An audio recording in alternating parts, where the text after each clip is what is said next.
नमस्कार, आप देख रहे हैं राजनीतिक हलचल। पूरे देश में लोकसभा चुनाव 2024 की चुनावी आंधी चारों तरफ चल रही है और इस राजनीतिक सरगर्मी पूरे चरम पर है। सभी पार्टियों के नेताओं के रोड शो और ताबड़तोड़ रैलियों ने मई महीने के गर्मी को भी पीछे छोड़ दिया है, झूठा साबित कर दिया है। मंत्री से लेकर संतरी तक सब के सब इस चुनाव को सफल बनाने में शामिल हैं और इसी क्रम में पश्चिम चंपारण लोकसभा संसदीय क्षेत्र के चुनाव की चर्चा को लेकर उपस्थित हैं। कितने प्रत्याशी चुनाव लड़ रहे हैं, उनकी चुनावी स्थिति क्या है और वहां की जनता के रुझान क्या है, वोटों का पोलराइजेशन किधर जा रहा है, पश्चिम चंपारण से सांसद के चुनाव के लिए कितने विधानसभा के मतदाता सांसद का चुनाव करेगी, आज हम इसी चर्चा को लेकर उपस्थित हैं।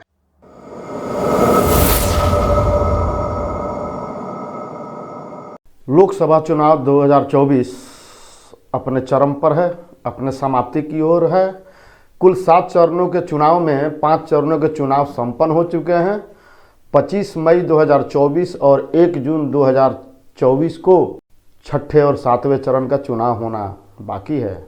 4 जून को पूरे भारतवर्ष में मतों की गिनती होगी और इसी क्रम में पश्चिम चंपारण लोकसभा संसदीय सीट पर भी चुनाव होना है और पूरे भारत के लोकसभा सीटों के संख्या के आधार पर, क्रम संख्या के आधार पर दूसरे नंबर पर आता है और इस पश्चिमी चंपारण लोकसभा सीट पर तमाम प्रत्याशी इस बार भी अपने भाग्य को आजमा रहे हैं।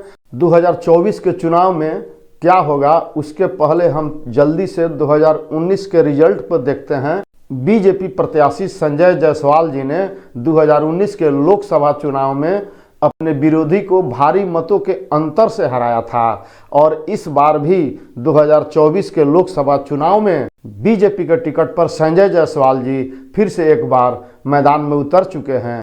संजय जायसवाल जी के विपक्ष में भारतीय राष्ट्रीय कांग्रेस ने श्री मदन मोहन तिवारी जी को चुनावी मैदान में उतारा है।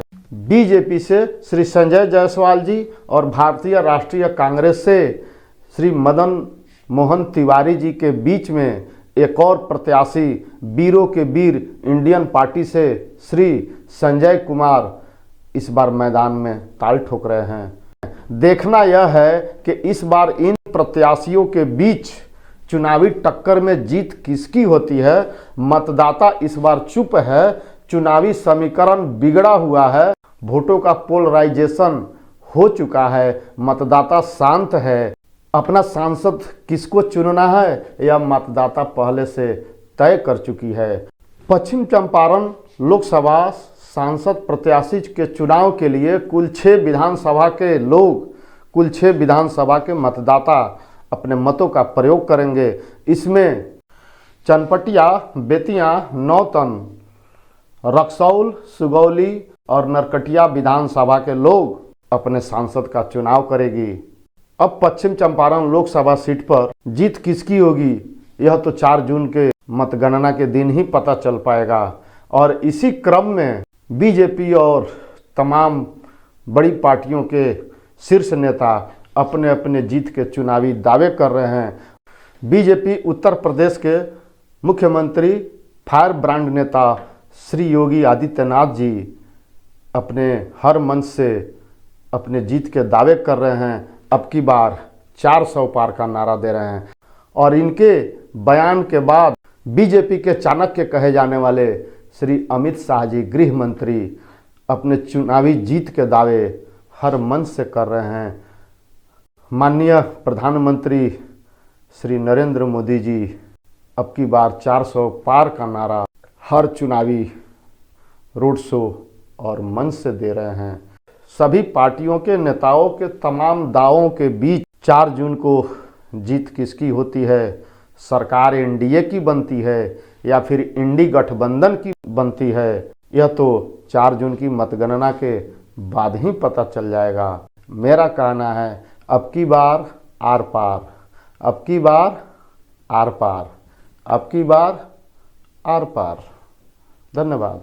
लेकिन एक संदेश होगा कि आप इस लोकतंत्र के महापर्व को मजबूत बनाने के लिए घरों से जरूर निकलें, मतदान केंद्र तक जरूर जाएं अपने मतों का प्रयोग करें, वोट दें और इस प्रजातंत्र को सफल बनाने में, मजबूत बनाने में सहयोग करें। इस चुनावी लोकतंत्र के महापर्व का साक्षी बने।